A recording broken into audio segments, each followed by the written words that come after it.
biggest thrill for me was when we hit wardrobe, and I happened to view Arnold's wardrobe tape, and when my arms taped out 1 inch bigger than Mr. Olympia's, that made Jesse Ventura feel pretty good.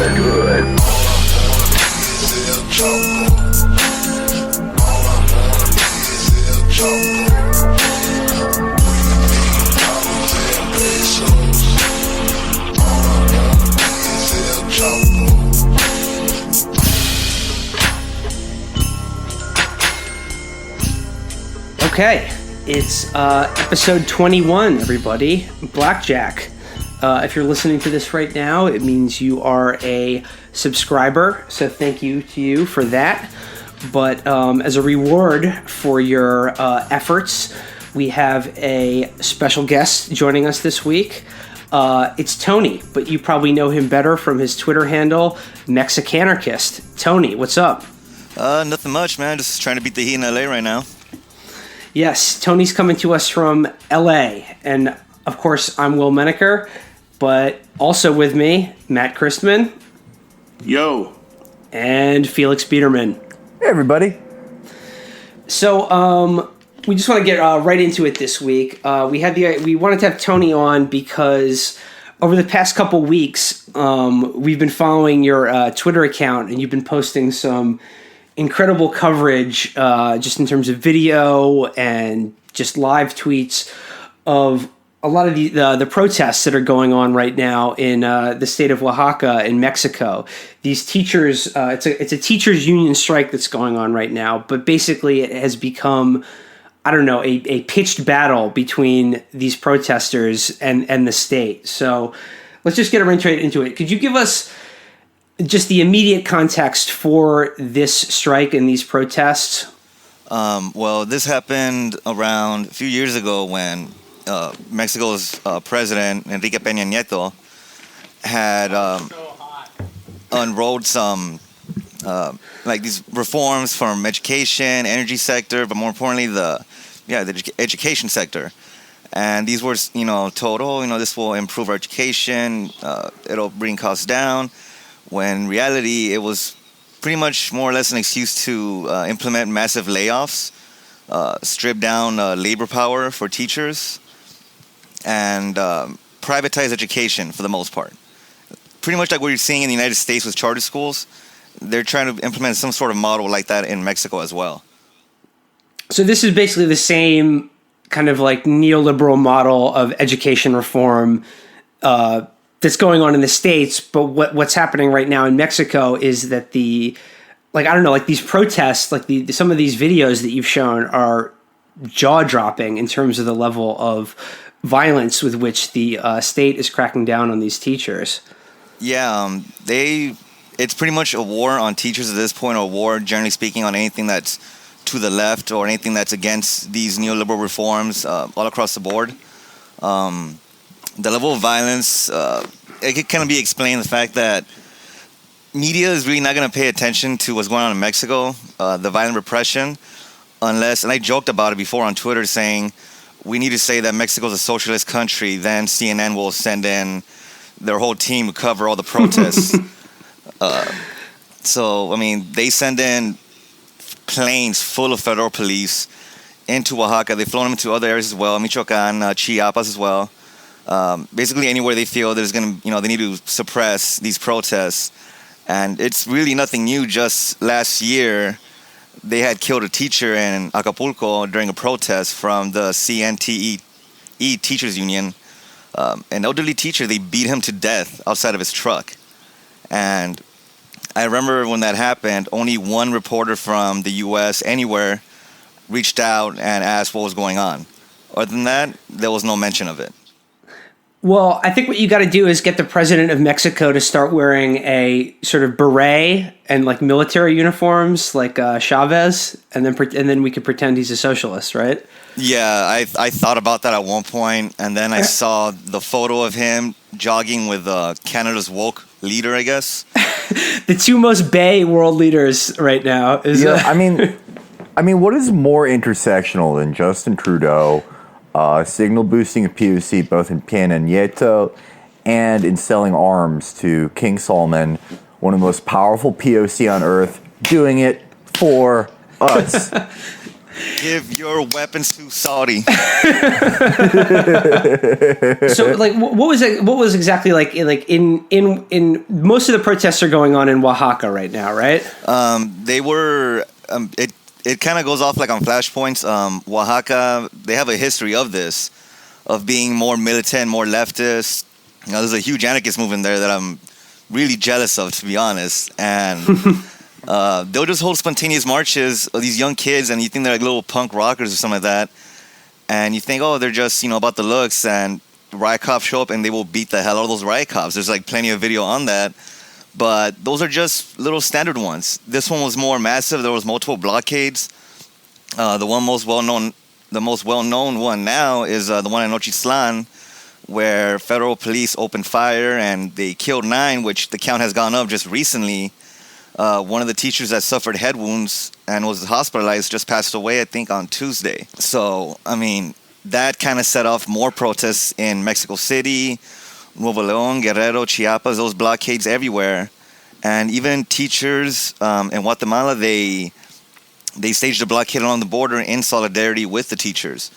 And that's usually how it works in Mexico. A tragedy happens in a poor location, usually Guerrero, usually Oaxaca, and then the movement just, burns all over the country. So you're seeing kind of a rolling escalation of protests in response to an escalation of violence by largely the federal police, you said? Yeah, it can differ. Just like the disappearance of the Yotzinapa students, that was at the hands of local police, with some, looking the other way from federal police. And Oaxaca was more, those were federal police that were flown in. And that wasn't exactly the first time they've flown in cops that way. They did that before to arrest union leaders for very arbitrary charges that make no sense in real life. And the weird thing is, not the weird thing, but the obvious thing is that there was this, snowballing of this movement where violence happened in one area, Mexico City, all the other, states kind of gathered in masses to protest it. It's also combined in many different causes. The parents of the disappeared students have joined the teachers. The Zapatistas have thrown their support behind the teachers as well. So it's kind of like this growing, movement of anger for the most part. What are, generally speaking, the demands of the teachers' unions versus the reforms being forced upon them by the Mexican federal government? Yeah, the reforms are nationwide, but in Oaxaca, there was sort of this somewhat of an agreement with the governor, because the teachers aren't against reforms necessarily. They're just against reforms that are going to, demolish the public education system in Mexico. So they had an agreement with the governor, and the governor saying, well, we'll implement reforms that come from the teachers, from education workers, something that's more, egalitarian. He turned his back on his word, obviously. And right now, the teachers just want dialogue with the authorities. And the reforms mostly have to deal with teacher evaluations.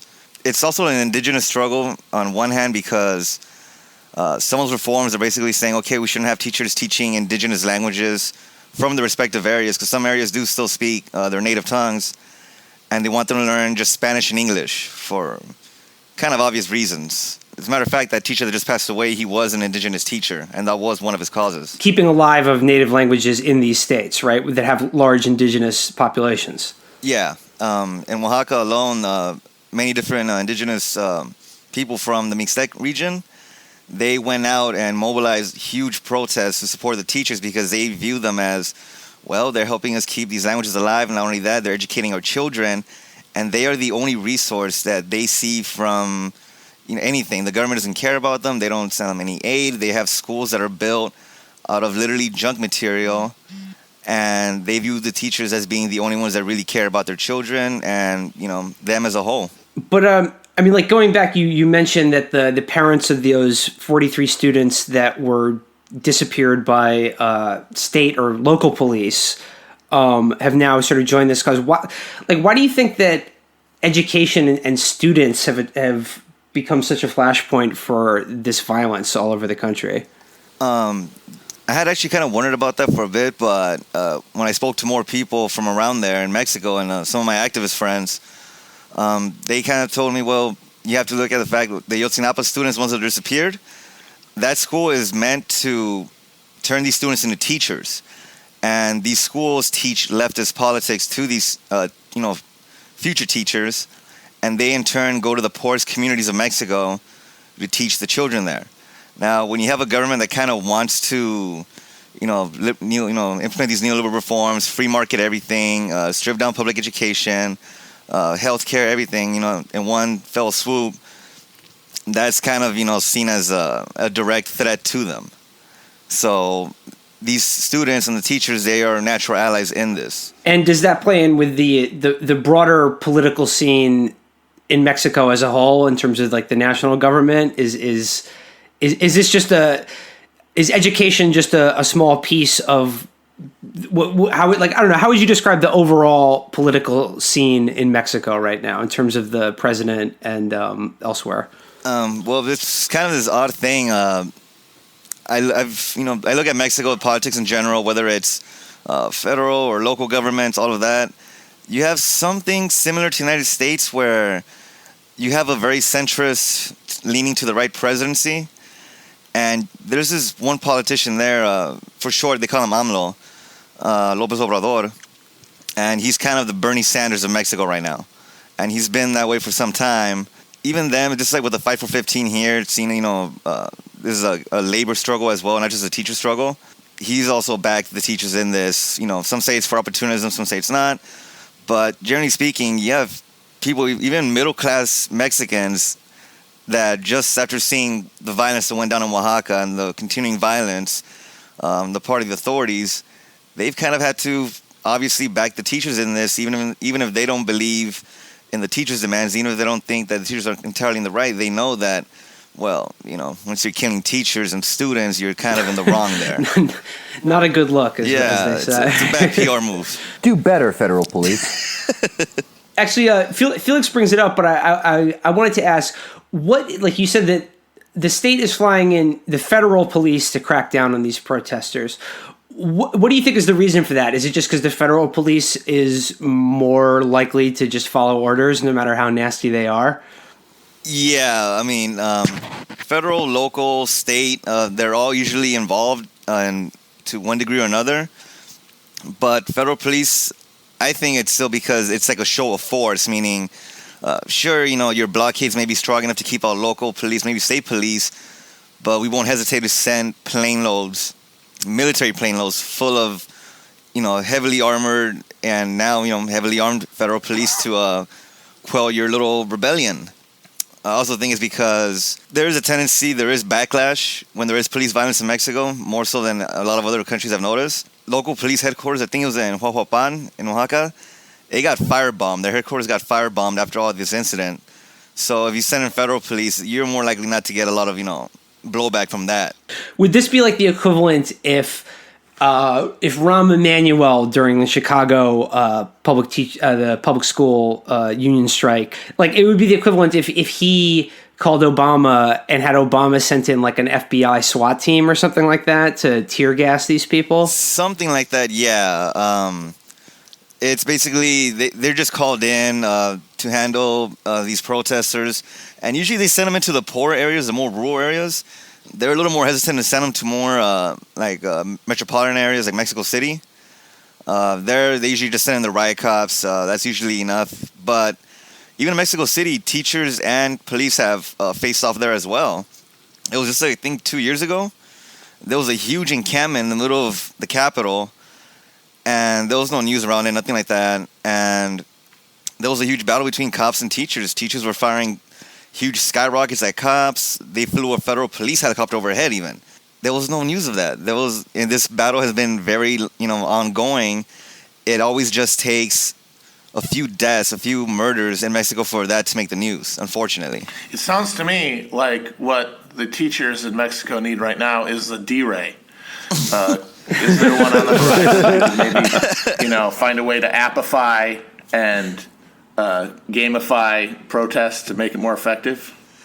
I'm always trying to find parallels between different countries and politics, and there is a guy in Mexico that I think he is the DeRay of all of this. I just have to make sure. I don't want to jump to conclusions.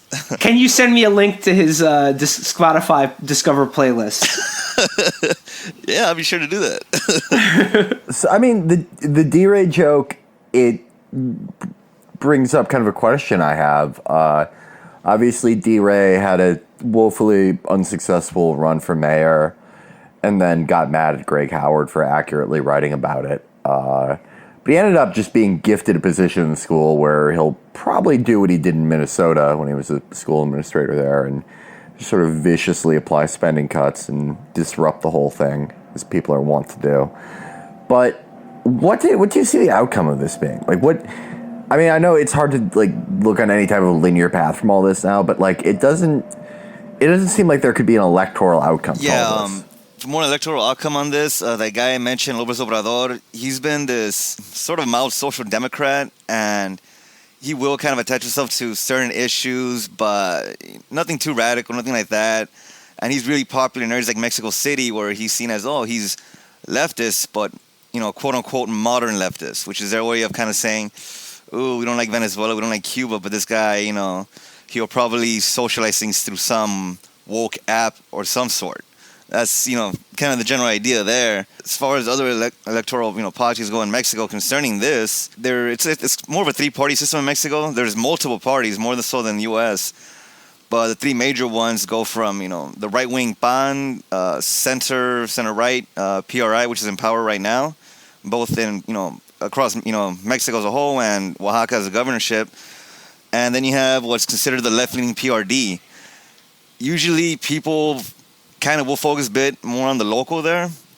For example, Michoacán, they literally were getting rid of mayors they felt were in league with cartels or they weren't supportive of their movements. And in Oaxaca, it's very possible they could get rid of this governor if the anger is that, it stays that fresh for that long. But the president, that guy is just a goddamn mess. And it's just, God, that fucking picture of him in Canada, what the fuck was up with that suit? Jesus. Yeah, well, we'll make that the icon for this week's show. Yeah, maybe. we don't jog like that, just so everyone knows. Well, yeah. Whenever I watch training footage of Mexican boxers, they're running up hills, they're running up mountains, and they're not jogging like assholes. Yeah, that dude was just doing a brisk asshole walk. That's what it was. He was power walking with Trudeau, who's a boxer himself, if I might add. But probably not a. Trudeau got dropped by He's probably not a very good one. Alcoholic. Yeah. Yeah. But he's good by politicians. Yeah, no, actually, I wanted to ask you. I mean, how would you describe President Nieto? Like, what is his character like? What are his politics like? I guess to give an easy answer to that, just imagine anyone on Tumblr who makes up some new ism to say, put on their bio, probably calling out people, That's kind of what he is. He bases himself to being this kind of progressive guy, and he has this horribly dry PR thing where, like with the Ayotzinapa students, it took him fucking forever to even say anything about that, or even tweet about it for that fact.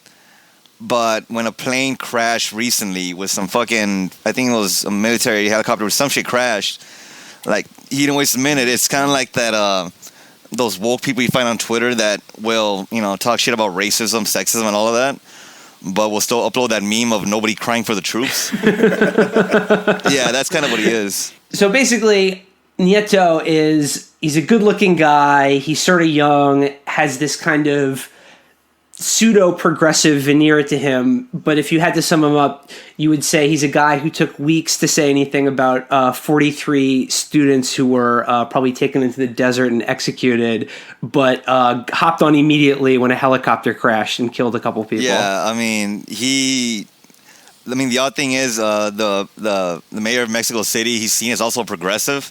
He'll tweet out like events saying, oh, remember, today in the Zocalo, the city square, we will be having a yoga session. Please join us. But, yeah, but this guy has no fucking problem sending out, like, riot cops to beat up teachers. And it's like, God damn it. Like, that's why I'm very skeptical of progressives anywhere, just because it's basically militarism. Well, you get some fucking calisthenics with it too. Yeah, you're putting on your telegenic Lululemon suit and talking about people's pronouns, and then just fucking selling as many JDAMs to Saudi Arabia and killing as many protesters as you can. That's what it's all about. Stay woke. Well, I guess that leads into another question, which is you sort of described the major political parties in Mexico and a couple of the politicians, but like, what would you say is the state of, broadly speaking, the left in Mexican politics today? It's pretty strong, but it's also very difficult to gauge because, like I said before, you have a lot of youngsters are to the left. It's almost mainstream in a sense. Like even my cousins, they're very pacifist. They go to protests. They're very well known in Jalisco for being activists and organizers. Their politics are generally left. The left is generally strong. It's just you have a difference between the left in the cities, the more metro areas, and the left in the more rural areas. The rural areas, you get the most militant ones. Socialism as a whole, it's gaining more traction there, particularly because you have these socialist groups in Mexico that they're not like socialist parties in the U.S. where they have a candidate that's going to run for office. They're more concerned with organizing factories. They'll be very secretive about it. They'll maybe tweet or send out a memo saying, "Oh, we're busy with some workers, can't say much." And a few days later, you'll just see an entire factory that's on strike. And they're kind of, joining them into their ranks. You have more socialists, you have more anarchists. It's a lot stronger than the U.S., I would have to say. That's really interesting. I think that's a good model. If there are any factories left in America, I think probably that's something the left should look into here. Well, I wonder to what degree is the strength of militant leftism in Mexico a product of a greater degree of alienation from any kind of investment in the political system and the electoral apparatus? Because we talk in America about this election shows how alienated everybody is, but not really. For the most part, people are either disengaged from politics or still view politics through an electoral lens pretty much primarily. And I wonder if that's a difference in Mexico. In Mexico, it's more of a feeling of abandonment for the most part, particularly in those poor areas, which is why those teachers have that large base of support, because there is no money being spent on them. They have nothing.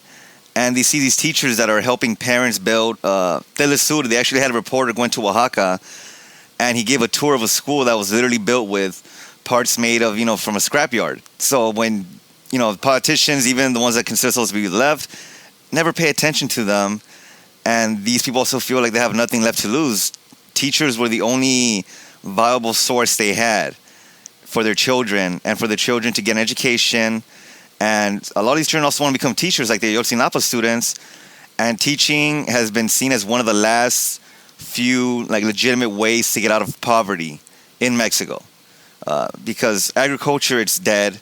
You have states like Guerrero where the few farmers that were left had to switch to cultivating poppy because that's the only thing, that's making any revenue for them, eat something, have a roof over their head.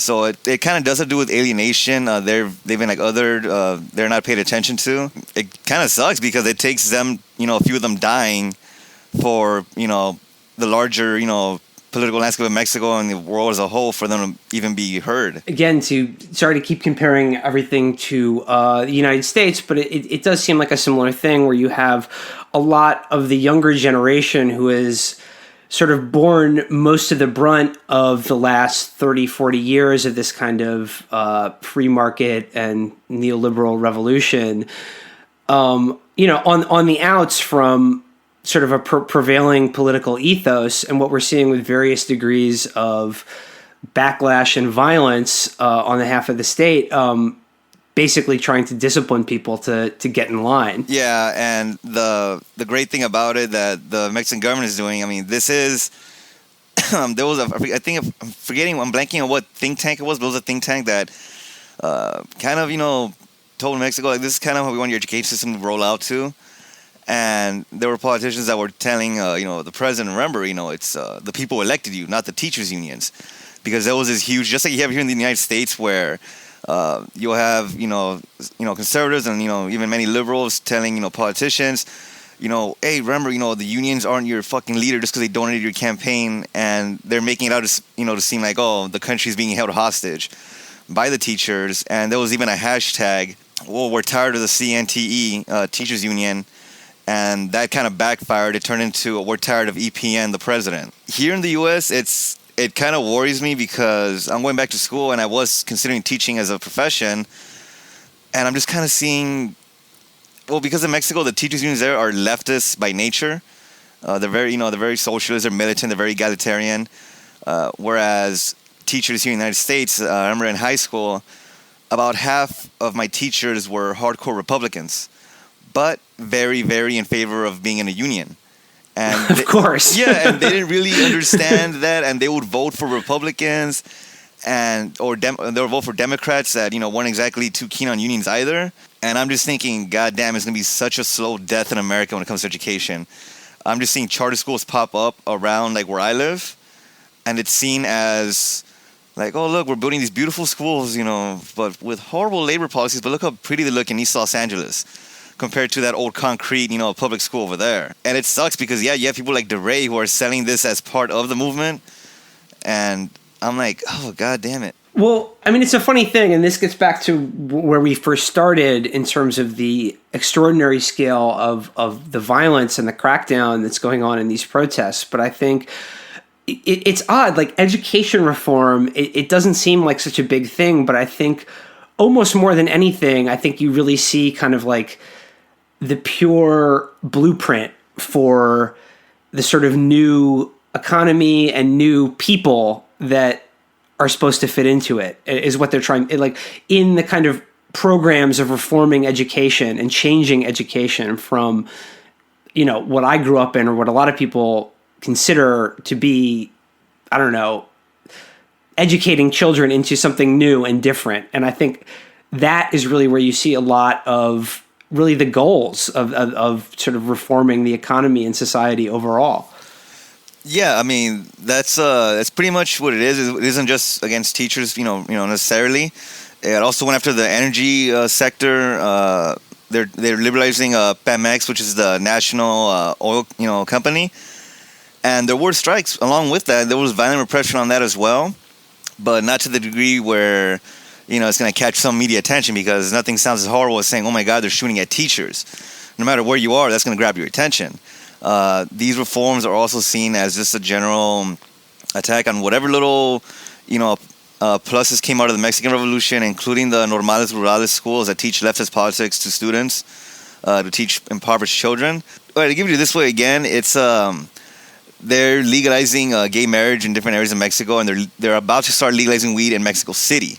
So this is seen as progressive. Yet they have no problem kicking out poor vendors from the metro, beating them up and dragging them out. Yeah, I mean, what is the quote? It's a good quote I've seen passed around. I don't want a gay homeless person to die because he's gay. I want him to die because he's homeless. That's pretty much it, yeah. What's going on in the world, guys? Did you have a good 4th of July weekend? Hell yeah. I saw some good fireworks footage on your Twitter feed, Tony. Oh yeah, that's what I love where I live. It's just illegal fireworks my ass. The law doesn't stop us out here. Yeah, no, it's such pussy shit in New York compared to what you guys do in LA. You guys are like shooting off howitzers. In New York, you just wander around a rooftop with a sparkler like an asshole. Actually, though, I had the best 4th of July. Me and Virgil, Texas, we hung out with the beer. We were at a big house party with the beer nerd. That's the most patriotic shit I can imagine. Well, I had a great time. I was with the family. I was at my family reunion, and I got hammered, vomited, passed out, woke up, and then got into a screaming argument with my Trump-supporting uncle. So it was a real roller coaster of emotions. Did you read the Gawker Guide to Arguing with Your Racist Uncle at the 4th of July family reunion? Those things are so funny to me because they're all written by these just total anxiety dipshit millennial dumbasses who, is all they got to hear is, "Oh, they should build a wall," and they have to get their nebulizer because they're so fucking rendered paralyzed with anxiety by hearing somebody disagree with them in their space. But for me, it just comes down to they like bait me on purpose until I scream at them, and they clearly get off on it. So I just kind of use it as an opportunity for catharsis. So I just That's yell at incest argument sub. But no, I like those like guides to arguing with people because it's like the fucking logic nerd equivalent of the Aikido and Krav Maga guys who are like, all right, if I got in a fight and you did this, if you punched me like this, no, slower, with the other hand, you're doing it wrong. Also, the idea that like all you need is a good, Jon Stewart or Aaron Sorkin line, and you're just slathering idiot relative is just going to be totally disarmed and be like, "Damn, son, I'm sorry about all this." You're it's like totally right. It's like that section in the old Mad magazine, snappy answers to stupid questions. So like when they say, we need to build the wall now, you say, sounds like someone's in favor of a national infrastructure program. Ooh, burned. Yeah, it's like, I tell the guy tells me that America is getting worse because it's way more socialist than it used to be. And I'm like, well, that doesn't seem to be true. I mean, union density has collapsed, and he just decides to give me a spiel about why unions are bad. Which is, of course, not the point I was making. Yeah, I steal all you guys' money. It's pretty awesome. Yeah. And then at the end of it, and then it ends up just being him being like, well, you haven't built a business, so you don't know anything. Well, yeah, we have. We fucking have, actually. But we're small business owners, bitch. Matt, Shit, that's true. God damn it, I should have owned him with that. I'm not used to it is the problem. Well, Matt, I've been on a Gawker website twice, so like I can write you a guide now. Well, for the next family reunion. Matt, you say union density has collapsed, and then he says, but trophy distribution has risen dramatically. God damn it. You got me thinking about participation trophies. I just kicked through my drywall. Thanks a lot. I'm sending you the bill. I myself had a pretty classic 4th of July. I went out on a boat, a party boat on a lake, drinking rosé, pretty classy. But one of the people who I was with, I'd never seen one of these things close up. He had a drone. He had one of those, like a remote control, but the real kind with like the gyroscopic camera. You mean a remote control helicopter? Yeah, whatever. The one with the 4 propellers, and like you can like look at it on your phone, and it takes video and photo from like. It has a pretty impressive range on it, and they go pretty fast too. The guy's about 30 miles an hour. I'm just sick of people calling those drones because they want to be badass. It might have some bells and whistles on it, but it's just a fucking remote control helicopter, everybody. It was pretty cool. It's not that much different than the shit people would fly around in parks 20 years ago. Get over it. Until Matt's those jealous. things can, like, actually deliver pizza or shoot me, I don't want to hear about how they're drones. Right. Someone doesn't have a drone. Dude, I fucking want one. It did not come with a Hellfire missile, but it did. You can take some cool video. You take some cool. I mean, if you're a child and you like to use your drone and just fly around like a fool, like a child would, that's one thing. But some of us are using it for business means. I fly my drone right at ceiling level in my room to take JO videos that I sell to golf clients. Always got to keep multiple revenue streams, boys. It's just it's you in your room. And the video is just you, J.O., but the audio is just like the impenetrable locust swarm of just like 4 propellers reverberating off your 4 walls and ceiling. Tony, do you have any relatives in Mexico who are the Mexican equivalents of your racist, ignorant uncles here in America? Oh, fortunately, well, I mean, actually over there it's a bit different. My aunts are the more reactionary types. There's even this weird thing where, and it's funny, right? My Trump supporting relatives here in the United States, they're very like, oh, gay marriage should be legal. We should have equality for them. But, these new Mexicans, no, they shouldn't cross. We're full. But in Mexico, all my aunts, they're very conservative. They think me and my younger brother are gay because we're in our, past our mid-20s and we're not married and we have no kids. And for them in Mexico, that's pretty much saying, well, I'm here, I'm queer. I'm childless. But the odd thing is, are there reactionaries in Mexico who support Trump? There hardly are, yeah. But also the weird thing is, like, that former president that's been throwing shade, as you will, at Donald Trump via Twitter. He's a hardcore right-winger himself. Yeah, Vicente. That's Vicente Fox, right? Yeah, and he's a hardcore right-winger himself, and most reactionaries in Mexico that are against Trump are doing it purely on, like, a nationalist, like, sense, where they're like, how dare you fucking say we're going to build that fucking wall? We're not paying for it. I earned these tax dollars, you motherfucker, and that's it. They don't really necessarily disagree with his policies. That's the only reason they don't like him. The fact that he wants to, make Mexico seem like a bad country. Right wingers in Mexico some of them hate on Trump, but purely on nationalist grounds. They just want to represent Mexico against Trump, but they basically agree with him on most other issues. Oh yeah, definitely. There's a few that usually come into my mentions, and the weirdest one is the hardcore ultra nationalist Mexicans that live in Canada. These guys are borderline neo-Nazi. And there was one guy. Well, hey, dude, once we have the Amero, it won't matter. Yeah, that's true. Yeah. There was one guy in particular. I'm just bummed that I missed Vicente Fox at Politicon. He was one of the keynotes. He was one of the guests. He was in Hamilton too about Trump. Do right wingers in Mexico? Do they indulge in anti-Mexican stereotypes the same way right wingers in America do? Are they like, we love Mexico, but a lot of these Mexicans are lazy? Oh, yeah. That's actually like their favorite line, especially like against, the striking teachers. They'll say, yes, us Mexicans are hard workers, but why don't they go back to work? That's how you fucking make a living. And they throw tantrums just like conservatives here when it comes to people for like Fight for 15 and that kind of thing. But they also kind of, because there is like a little neo-Nazi problem that's growing in Mexico. You have these guys saying, well, real Mexicans are white. All these other ones are kind of, just fucking half-breeds.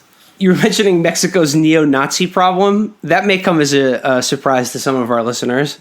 Yeah, certainly comes as a surprise to me. Well, that actually simplifies things for me. I thought I had to go to Brazil to meet some Nazis on my continent in America, but I don't even have to go to South America. Yeah, they're a pretty big deal now in Mexico City. They'll have these rallies holding up their flag, and they're kind of saying, well, we're nationalists above all. We're not necessarily racist, but they're pretty fucking racist. And you'll have like Stormfront posting links to their like little pictures saying, well, they may not be really white, but we should support our brothers. That's their country. They should defend it.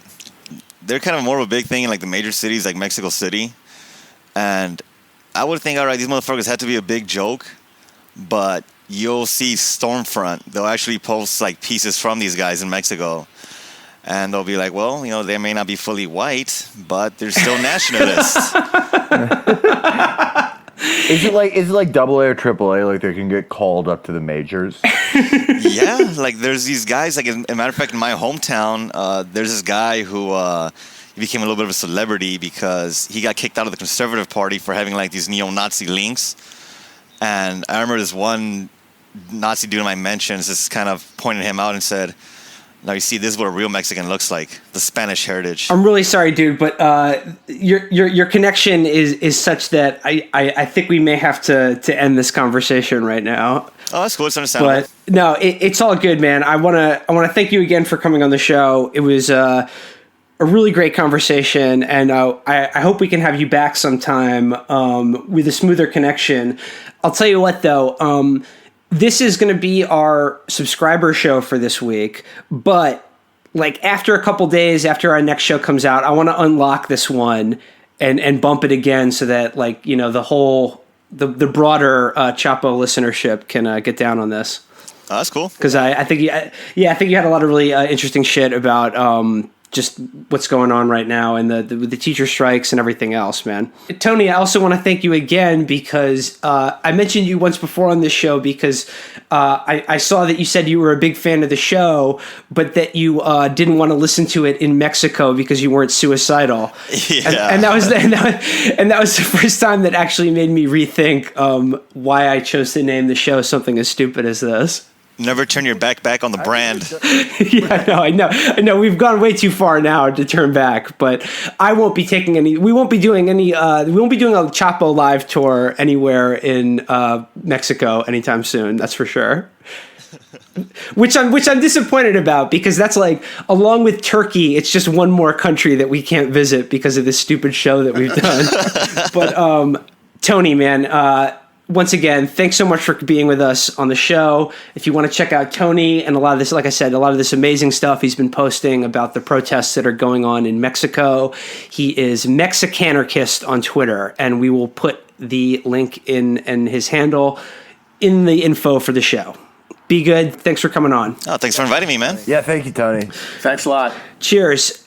And before we close out the show, just a little bit of business. Once again, I'd like to plug our live show in Philly coming up on July 28th. Tickets and T-shirts are available for pre-order right now. And again, we'll put that link in the info for this show. So again, if you are in Philadelphia or anywhere in the Northeast, we would love for you to come out to the